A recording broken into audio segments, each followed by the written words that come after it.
Bonjour à tous, ici Clément. Aujourd'hui je vais vous parler d'un petit vol bivouac au départ de Tonne, plus précisément avec un décollage au Lachat de Tonne. Décollage qui va nous amener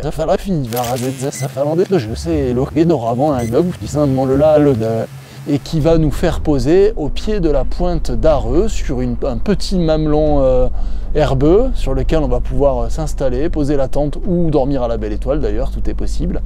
De là, le lendemain, si tout va bien, on va redécoller, se jeter dans la façade des Aravis, faire la façade des Aravis, repasser par la Tournette et revenir boucler notre joli vol bivouac au Lachat de Tonne. Alors les conditions météo, c'est un vol qui peut se faire très facilement l'été jusqu'on va dire en milieu d'automne. C'est quelque chose qui n'est pas forcément faisable au printemps ou en fin d'hiver ou en début de printemps, ça dépend des conditions d'enneigement. Mais les faces ouest des Aravis, quand elles sont enneigées, on sait que ça ne marche pas très tôt dans la saison. Et puis le décollage du Lachat de Tonne n'est pas forcément accessible s'il y a encore pas mal de neige. Donc c'est quelque chose qu'on va plutôt faire, on va dire, voilà, à partir du fin de printemps jusqu'au milieu d'automne. Et c'est un vol qu'on peut envisager de faire même dans des conditions plutôt stables, donc des conditions d'été où typiquement les basses couches sont dans la stabilité, mais là c'est un vol où on va quand même décoller en montagne, au cœur des massifs, reposer le soir en montagne et redécoller en montagne. En termes de météo, ça va marcher, on va dire, avec un très léger nord ou un très léger vent d'ouest. On va éviter par contre de se lancer dans ce type de vol avec du vent du sud qui en général voilà, peut rentrer assez fort dans les Aravis, avec notamment un effet Venturi dans le col des Aravis, mais aussi un décollage un peu scabreux sûrement avec du sud sous la pointe d'Areux. Donc je vais vous proposer deux options. La première option, on va se garer à l'atterrissage de la Mielerie, donc juste au-dessus de Tonne en direction des Villars, et on va monter, décoller au décollage des Granges. La deuxième option, on va se garer au Villars-sur-Tonne et on va monter, décoller au Chalet de la Mare. Donc on se gare à côté de la Mielerie de Tonne, il y a un grand champ qui fait office d'atterrissage. On va prendre un grand chemin large qui va monter en direction de la route du Fettelet. Une fois à la route du Fettelet, on va prendre la direction des Fours.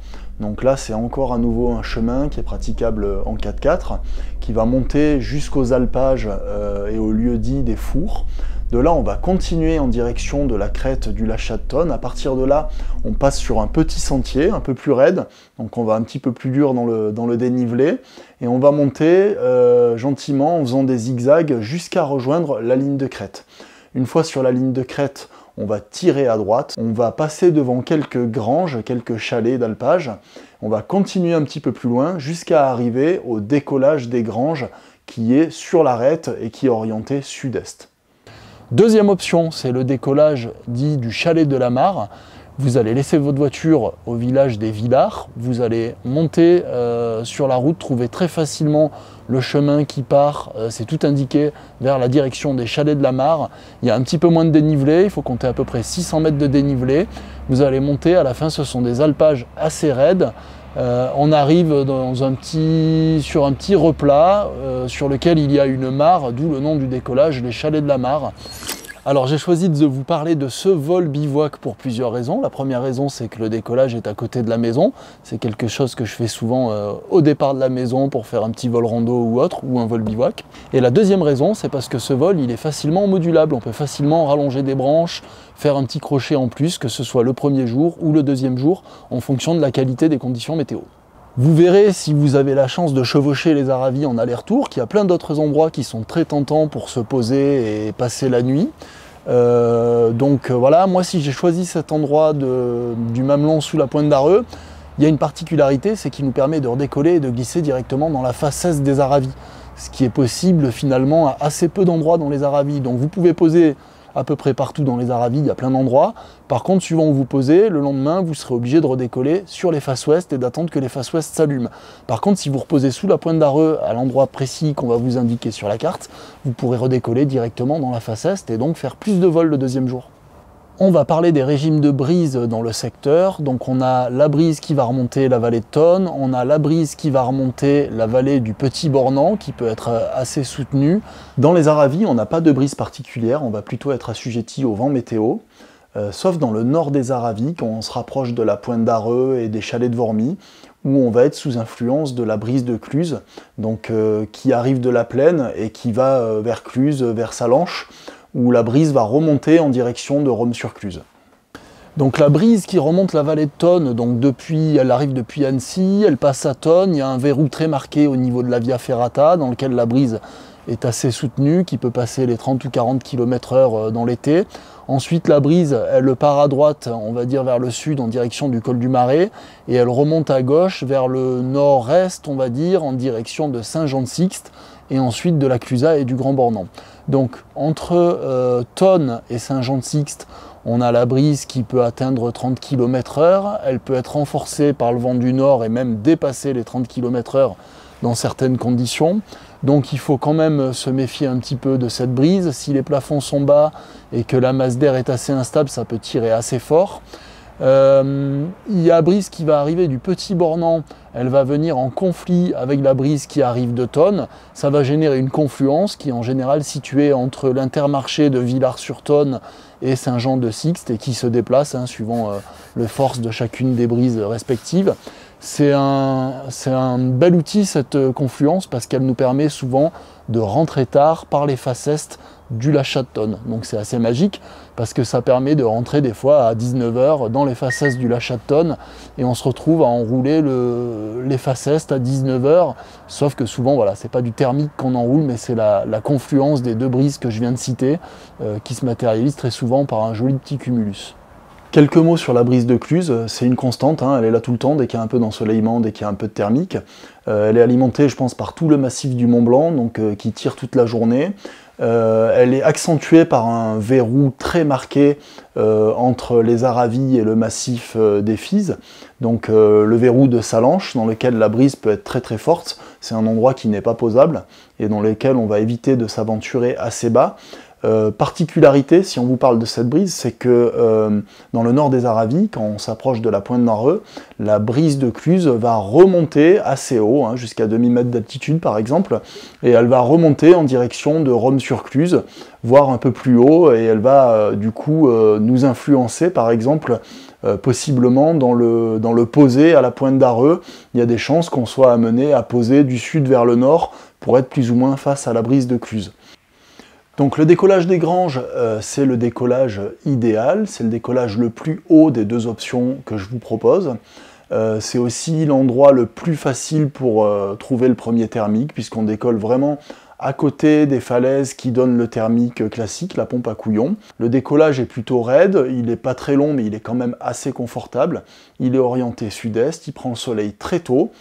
Et il est utilisable à condition que la brise de vallée ne se soit pas mise en place. Une fois que la brise de vallée s'est mise en place, on a toute la brise qui arrive d'Annecy et qui risque de passer par-dessus le Lachat de Tonne et on peut se retrouver du coup au décollage avec du vent de cul, ce qui peut nous empêcher de décoller.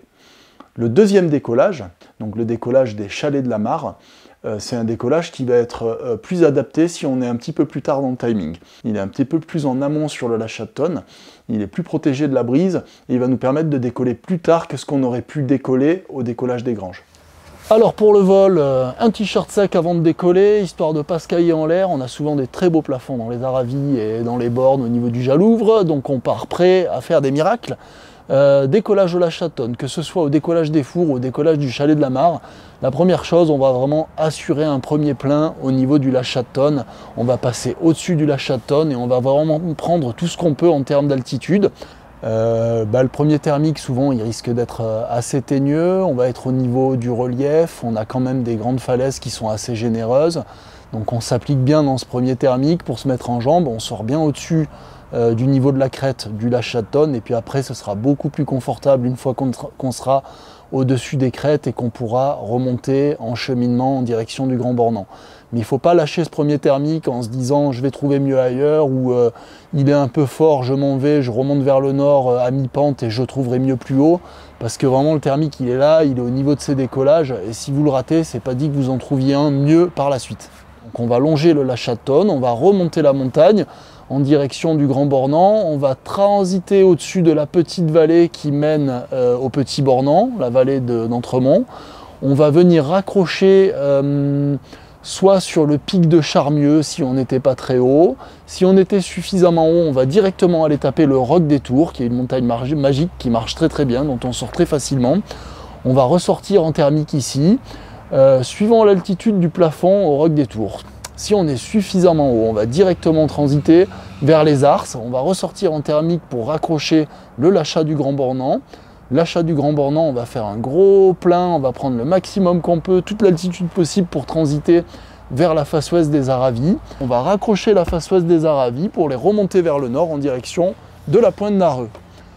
Deuxième option, on va faire le thermique au Roc des Tours, mais on va non pas partir directement vers les Arces et le Lachat du Grand Bornand, on va continuer notre petit cheminement en direction du Jalouvre. Le Jalouvre, c'est la superbe montagne qui surplombe le Chinaillon. On va faire un joli plein au Jalouvre, on va continuer en direction du col de la Colombière, et là on va traverser au niveau du col de la Colombière pour faire longer toute la crête de l'Almé. Donc on va suivre cette crête de l'Almé, on va la remonter, c'est très agréable, c'est plein sud, des beaux alpages en herbe. On va sortir le thermique au niveau de Terre Rouge à peu près, on va faire le plein et d'ici on sera directement en finesse de notre lieu de bivouac sous la Pointe d'Arreux.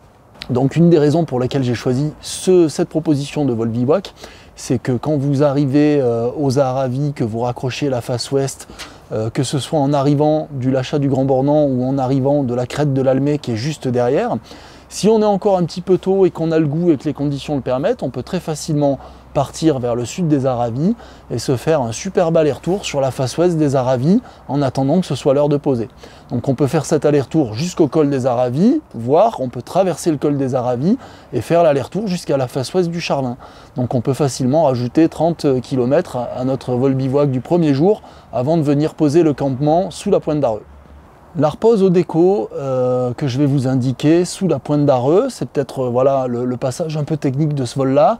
Il ne faut pas hésiter à faire plusieurs passages pour bien analyser la direction du vent, la direction des brises. C'est bien de ne pas y poser trop tôt. Si on est trop tôt en milieu d'après-midi et que la convection est très active, on risque de prendre des petits boulets de canon et ça risque de ne pas faciliter l'atterrissage. Donc pas hésiter à y arriver assez tard, ça marche très tard les Aravis, c'est orienté ouest, nord-ouest même. L'atterrissage c'est un espèce de mamelon en replat, il n'est pas très compliqué, il est assez facile d'accès. Maintenant si la masse d'air est trop généreuse, il va sûrement falloir attendre un peu, aller balader et revenir un peu plus tard pour pouvoir se poser sans vraiment avoir à forcer l'atterrissage. En cas de point bas, quand on se présente à la Pointe d'Arreux, si par exemple on n'est pas assez haut pour poser au décollage conseillé pour le bivouac et qu'on est amené à descendre en direction de Rome-sur-Cluse, il vaut mieux par exemple se poser à Rome-sur-Cluse plutôt que d'insister et de continuer la descente jusque dans la vallée de Cluse pour éviter de se retrouver bloqué dans cette brise très forte. Eh bien la nuit, l'espace de bivouac que je vous propose, c'est pas forcément un 3 étoiles, il n'est pas forcément tout plat, il n'y a pas forcément la fontaine à côté. Par contre, il est très joli, c'est très chouette, c'est un bel endroit, on a une belle vue sur toute la vallée, on a une belle vue sur les Aravis, on est bien placé pour faire un décollage le lendemain. Et puis voilà, tente ou pas tente, à vous de voir suivant la météo, le niveau d'humidité. Moi perso, quand je vais là-bas pour une seule nuit, je me passe volontiers de la tente. Un bon sac de couchage parce qu'on va quand même dormir en altitude, donc il faut quand même être bien équipé et il peut quand même faire assez frais.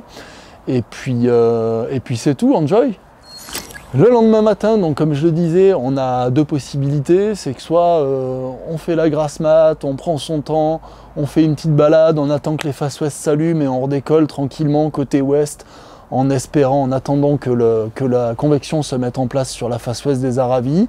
Et puis on fait la face ouest des Aravis, on peut rentrer par le même chemin que ce qu'on a fait à l'aller, mais c'est un petit peu dommage. On peut descendre des Aravis jusqu'au col, faire un gros plein à la porte des Aravis par exemple, et de là rentrer en finesse posée dans la vallée de Tonne, ou Villars-sur-Tonne. C'est la première possibilité. Maintenant, l'intérêt de ce vol, c'est quand même, je pense, d'exploiter les faces ouest des Aravis le premier jour, comme on l'a fait normalement la veille, et pourquoi pas les faces est des Aravis le deuxième jour. Donc c'est ce que je vous propose, c'est de décoller de cet emplacement où on est à la Pointe d'Arreux, de décoller plutôt côté est, de se laisser glisser dans la face est sous la pointe d'Arreux. Pour décoller en face est, idéalement, on va monter un petit peu à pied au-dessus de l'aire de bivouac pour décoller un petit peu plus haut et arriver avec une altitude un peu plus confort dans les faces est. Et on va faire attention de décoller assez tôt, avant que la brise de Cluse soit en route. Au moins, ce sera un peu moins turbulent, et au cas où on ne trouve pas de thermique et où on soit amené à se poser en vallée, on pose avant que la brise soit trop forte, soit trop installée, on est plus en sécurité, on est plus confort. Donc on ressort dans la face est, sous la pointe d'Arreux, on assure bien le premier plafond, et ensuite on va cheminer les faces est des Aravis en direction du sud, jusqu'au col des Aravis, où là, même topo, on fait un petit plein et on a le choix de rentrer directement en finesse, se poser dans la vallée de Tonne avant que la brise soit trop forte. Ou alors, deuxième option, on prend le temps, on fait le plein toujours au col des Aravis, on traverse le col, on continue les facettes des Aravis jusqu'au Charvin, on fait le plein au Charvin, et là on va avoir la possibilité de passer par le Sulins, petite montagne, un petit volcan là, qui va surplomber le col du Marais, au milieu de la vallée. Du Sulins, si on a ce qu'il faut, on refait un petit plein, s'il y a du thermique, si ça monte, on s'en prive pas. On va rejoindre la face est de la Tournette, on va longer la face est de la Tournette qui va nous ramener jusqu'au verrou de Tonne, et de là, on va pouvoir repasser par les faces est du Lachat de Tonne et venir se poser à la voiture. Un peu plus ambitieux, mais au moins vous aurez fait le tour des Aravis sur les 2 jours, face ouest le premier jour, face est le deuxième jour, et retour à la voiture. En termes d'atterrissage, quand vous aurez bouclé votre vol, le plus évident c'est de poser dans la vallée de Tonne à l'atterrissage dit de la Mielerie. Il est assez grand, il est assez spacieux, donc c'est plutôt confort. Comme on l'a dit tout à l'heure, on va poser face à la brise de Tonne, qui peut être assez soutenue quand même, hein. On va faire attention à tous les indices qui vont nous indiquer la force de la brise, hein, drapeau, fumée, oiseaux, autres parapentistes ou autres, pour en tenir compte dans notre approche. Mais l'atterrissage, voilà, se fera face à la brise, dans un grand champ qui est assez confort normalement. Au Villars-sur-Tonne, pour ceux qui seraient partis des Villars pour le déco du chalet de la Mare, il y a la possibilité de poser dans les champs qui sont au-dessus de l'Intermarché. Voilà, c'est un peu plus sauvage, c'est pas un atterrissage officiel, mais ça pose un peu partout. Il vaut mieux poser au-dessus de l'Intermarché, plutôt dans la partie haute de la vallée, qu'en dessous, où il commence à y avoir pas mal de lignes en se rapprochant du fond de vallée, et pas mal de turbulences liées à la brise. Donc dans les interdits, on a 2 réserves naturelles de protection des oiseaux qui ont été mises en place pour la protection du gypaète, auquel il va falloir faire attention. On a une première zone dans le massif du Bargy, donc légèrement au nord du Jalouvre, au nord du col de la Colombière. On a une première zone qui devrait normalement ne pas nous gêner. Et on a une deuxième zone en face est des Aravis, qui va être entre les chalets de Vormy et la pointe d'Arreux, zone dans laquelle du coup il ne va pas falloir trop s'attarder et qu'on va pouvoir normalement contourner par le nord pour enchaîner les faces est des Aravis.